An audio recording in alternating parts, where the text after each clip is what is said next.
Hello everyone. इस video में हम करेंगे एक्सरसाइज 4.4 में से सम नंबर 1 एंड 2 और इसके अंदर हमारा टॉपिक रहेगा नेचर ऑफ रूट्स का। जो मैंने आपको एक्सरसाइज 4.3 में भी बताया था कि क्वाड्रेटिक इक्वेशन के अंदर जो उसके रूट्स का नेचर होता है ये डिपेंड करता है उसके डिस्क्रिमिनेंट पर। यानी कि हम इक्वेशन में से फाइंड करते हैं बी स्क्वायर माइनस 4ac को। अगर ये B square minus 4ac zero से ग्रेटर हो यानी कि पॉजिटिव हो तो हम कहते हैं कि उस इक्वेशन के जो रूट्स हैं वो रियल होंगे और डिस्टिंक्ट यानी कि डिफरेंट होंगे। अगर ये B square minus 4ac zero के इक्वल हो जाए तो हम कहते हैं कि इक्वेशन के जो रूट्स हैं वो रियल होंगे और इक्वल होंगे, दोनों रूट्स एक दूसरे के इक्वल आते हैं। और अगर B square minus 4ac zero से लेस यानी कि नेगेटिव में आ जाए तो हम कहते हैं कि इक्वेशन के रियल रूट्स एग्जिस्ट नहीं करते। तो यही टॉपिक हम यूज़ करेंगे एक्सरसाइज 4.4 में भी। तो सबसे पहला सवाल यहाँ पर है कि find the nature of the roots of the following quadratic equations if the real roots exist find them. पहले हमें चेक करना है कि इक्वेशन के जो रूट्स हैं वो रियल हैं या नहीं है। अगर इक्वेशन के रूट्स रियल हैं तो हमें उनको फाइंड भी करना है। तो सबसे पहली इक्वेशन यहाँ पर हमें दी गई है 2x square minus 3x plus 5 equals to 0। अगर हम इसको क्वाड्रेटिक इक्वेशन की स्टैंडर्ड फॉर्म के साथ कंपेयर करें तो हमें यहाँ पर मिलता है कि a की वैल्यू है 2, b की वैल्यू है -3 और c की वैल्यू है 5। अब हम यहाँ पर डिस्क्रिमिनेंट का फॉर्मूला यूज़ कर रहे हैं जो होता है बी स्क्वायर माइनस 4ac। तो बी स्क्वायर यानी कि इस -3 का स्क्वायर, उसके बाद ये माइनस का साइन एज इट इज़, उसके बाद है 4ac यानी कि 4 के साथ हमें 2 और 5 को मल्टीप्लाई करना होगा। तो -3 का स्क्वायर हो जाएगा प्लस में 9 और इन सभी का प्रोडक्ट हो जाएगा 40।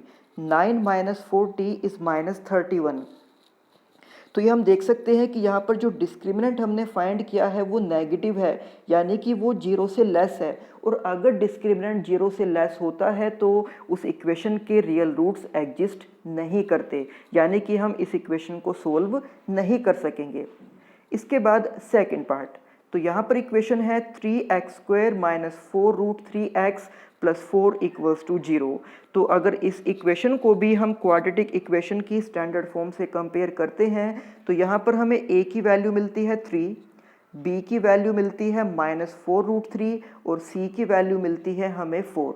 और हम यहाँ पर भी पहले फाइंड करेंगे डिस्क्रिमिनेंट को कि बी स्क्वायर माइनस 4ac। तो जब -4√3 का स्क्वायर हम करेंगे तो हमें ये पता है कि नेगेटिव का स्क्वायर करने पर वो पॉजिटिव ही हो जाएगा। तो अब 4 का स्क्वायर होता है 16 और √3 का स्क्वायर हो जाएगा 3। तो इस तरह से 16 इंटू 3 यानी कि 48। तो हम इसका स्क्वायर ओपन करके यहाँ पर लिख देंगे 48। और जब इन तीनों नंबर्स को हम मल्टीप्लाई करेंगे तो इनका प्रोडक्ट भी हो जाएगा 48। Now 48 minus 48 is equal to 0। और अगर ये डिस्क्रिमिनेंट 0 के इक्वल होता है that means roots are real and equal, कि रूट्स रियल होंगे और एक दूसरे के इक्वल होंगे। तो यानी कि अब हमें यहाँ पर इस सम का सॉल्यूशन फाइंड करना है। तो आपको मैंने टोटल 3 मेथड बताए हैं इस चैप्टर में क्वाड्रेटिक इक्वेशंस को सोल्व करने के लिए, जिसमें से इस इक्वेशन के अंदर हम यूज़ कर रहे हैं क्वाड्रेटिक फॉर्मूला को जो होता है x equals to -b plus minus square root d where d is discriminant and divided by 2a। तो इस माइनस के साइन को एज इट इज़ हमने यहाँ पर लगा दिया। b की वैल्यू इक्वेशन से हम पुट कर देंगे 4√3 जो कि माइनस में है, उसके बाद ये प्लस माइनस का साइन और उसके बाद हम रूट के अंदर लिख देंगे d यानी कि 0 को। हमने अभी d को फाइंड किया था और वो आया था हमारे पास 0। और डिवाइड में 2a यानी कि 2 इंटू 3 क्योंकि a की वैल्यू 3 है। तो अब 4√3 के आगे 2 बार नेगेटिव का साइन है इसलिए वो हो जाएगा पॉजिटिव में। फिर उसके बाद 0 का रूट 0 ही रहता है और यहाँ पर जो प्लस माइनस का साइन था उसमें से हमने एक बार प्लस का साइन यूज़ किया और एक बार माइनस का साइन, और इसके डिवाइड में 2 इंटू 3 यानी कि 6। तो 4√3 में अगर हम 0 को ऐड करें या उसमें से 0 को सब्ट्रैक्ट करें तो उसमें कोई चेंजेस नहीं आएंगे, वो 4√3 डिवाइड बाय 6 ही रहेगा। अब हम इसको सोल्व कर सकते हैं, हम 4 और 6 को डिवाइड कर सकते हैं 2 से, तो ये आ जाएगा 2 डिवाइड बाय 3। और इस तरह से हमारे पास इक्वेशन के रूट्स हो जाएंगे 2√2 डिवाइड बाय 3 और दूसरा भी जो रूट है वो भी है 2√3 डिवाइड बाय 3। तो हम यहाँ पर √3 से इस 3 को डिवाइड नहीं कर सकते क्योंकि एक नंबर रूट में है और दूसरा नंबर रूट में नहीं है। तो यहाँ पर इसको एज इट इज़ हम लिख देंगे कि 2√3 डिवाइड बाय 3 और ये इस इक्वेशन के दो रूट्स हैं। इसके बाद थर्ड पार्ट, तो यहाँ पर इक्वेशन है 2x² - 6x + 3। इस इक्वेशन में a की वैल्यू है 2, b की वैल्यू -6 एंड c की वैल्यू है 3।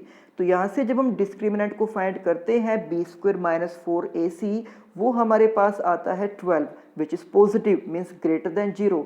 तो इस इक्वेशन के जो रूट्स हैं वो रियल होंगे और डिस्टिंक्ट होंगे यानी कि डिफरेंट होंगे। अब यहाँ पर इस इक्वेशन को सोल्व करने के लिए भी हम क्वाड्रेटिक फॉर्मूला का ही यूज़ कर रहे हैं which is x = -b + -√d divided by 2a। तो इस माइनस साइन को हमने यहाँ पर एज इट इज़ लगा दिया, b की जगह पर पुट किया गया -6 और d की जगह पर हमने लिख दिया है 12 को। अब 6 के आगे 2 बार नेगेटिव का साइन है इसलिए वो हो जाएगा पॉजिटिव, और जो रूट के अंदर 12 लिखा गया है अगर हम इसको फैक्टराइज करते हैं तो 12 के फैक्टर होते हैं 2 × 2 × 3, क्योंकि 2 2 जा 4 एंड 4 3 जा 12। अब हम ये देख सकते हैं कि यहाँ पर 2 का एक पेयर कंप्लीट हो गया है। तो जिस नंबर का पेयर कंप्लीट हो जाता है उसको हम रूट से बाहर लिख सकते हैं, यानी कि √12 को हम लिख सकते हैं 2√3। इसलिए यहाँ पर इस √12 को हमने लिख दिया है 2√3। तो अब यहाँ पर न्यूमरेटर के अंदर जो दो नंबर हैं, जो दो टर्म्स हैं, उन दोनों में से ही हम 2 को कॉमन ले सकते हैं। तो 2 को कॉमन लेने के बाद 6 की जगह पर लिखा जाएगा 3 और 2√3 की जगह पर लिखा जाएगा सिर्फ √3। अब हम इस 2 से 4 को डिवाइड कर देंगे 2 पर, तो इस तरह से यहाँ डिनोमिनेटर में आ जाएगा 2। अब हम इसको दो पार्ट में ब्रेक करके लिख देंगे, एक में हम यूज़ करेंगे प्लस का साइन और एक में हम यूज़ करेंगे माइनस का साइन। तो इस तरह से ये दोनों इस इक्वेशन के रूट्स हैं। अब इसके बाद sum number 2, find the values of k for each of the following quadratic equations so that they have 2 equal roots. तो यहाँ पर एक क्वाड्रेटिक इक्वेशन हमें दी गई है जिसके अंदर x वेरिएबल के साथ साथ एक और वेरिएबल यूज़ किया गया है k, और हमें इस k की वैल्यू को फाइंड करना है, जबकि हमें स्टेटमेंट में ये गिवन है कि इस इक्वेशन के जो रूट्स हैं वो रूट्स इक्वल हैं। और ये हमें पता है कि इक्वेशन के रूट्स इक्वल तब होते हैं जब उसमें जो डिस्क्रिमिनेंट है वो 0 के इक्वल हो जाए। तो सबसे पहले हम इस इक्वेशन को क्वाड्रेटिक इक्वेशन की स्टैंडर्ड फॉर्म के साथ कंपेयर करेंगे। वहाँ से हमें a की वैल्यू मिलती है 2, b की वैल्यू मिलती है k और c की वैल्यू हमें मिलती है 3। तो इस तरह से जब हम यहाँ पर डिस्क्रिमिनेंट को 0 के इक्वल पुट करेंगे, ये हम इसको 0 के इक्वल पुट इसलिए कर रहे हैं क्योंकि हमें स्टेटमेंट में ही गिवन है कि इक्वेशन के जो रूट्स हैं वो इक्वल हैं, और इक्वेशन के रूट्स इक्वल तभी होते हैं जब b² - 4ac 0 के इक्वल हो जाए। ये नेचर ऑफ रूट्स का सेकंड वाला केस है, इसलिए हम इसको खुद से ही 0 के इक्वल लेकर चल रहे हैं।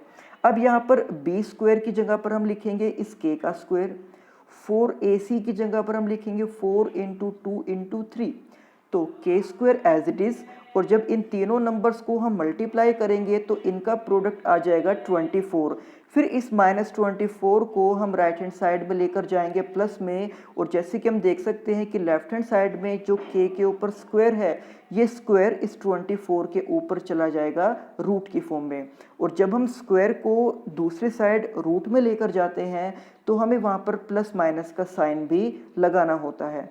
अब इस √24 को अगर हम फैक्टराइज करते हैं तो इसके फैक्टर बनेंगे 2 × 2 × 2 × 3, बिकॉज 2 × 2 4, 4 2 जा 8, 8 3 जा 24। अब इसमें से हम ये देख सकते हैं कि इनका एक पेयर कंप्लीट हो गया है, तो यानी कि हम एक 2 को रूट में से बाहर लिख सकते हैं। पर ये 2 और ये 3 इनका पेयर कंप्लीट नहीं हुआ, तो इनको एज इट इज़ हम मल्टीप्लाई कर देंगे 2 × 3 6, यानी कि √24 को हम लिख सकते हैं 2√6। तो इस तरह से यहाँ पर k की वैल्यू आ जाएगी ±2√6। इसके बाद इसी सम का सेकंड पार्ट, तो यहाँ पर इक्वेशन है kx into X minus two plus 6 equals to 0।